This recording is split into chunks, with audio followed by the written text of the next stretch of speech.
Branko, še 2 dneva sta do tekme z Gorico, danes ste v tem tednu prvič na umetni travi. Kaj pomeni za igralce? Sam si velikokrat igral, izkušen si na umetni travi pa na pravi travi. Kaj pomenijo te spremembe zaradi vremenskih razmer?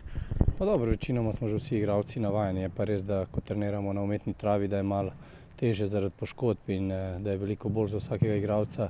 Vsi se bolj počutimo na pravi travi in mislim pa, da ne smemo o tem razmišljati. Pač taki so pogoji.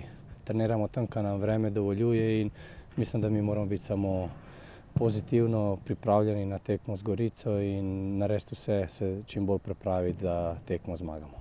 Kako pomembno je, da tekmo v nedeljo bo, ostale 4 tekme v tem krogu so odpadle, Olimpija bo imela predvsem v aprilu zaradi pokala zgoščen urnik, tako da je dobro, da se sedaj ta tekma odigra.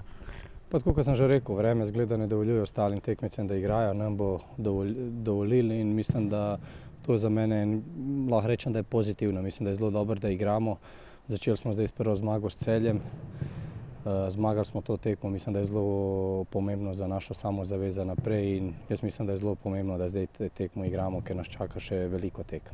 Gorico smo 2-krat v tej sezoni že premagali, enkrat tule doma je bilo tesno, zadev je Alves, tako kot tudi proti Celju, verjetno tudi v nedeljo pričakuješ težko tekmo.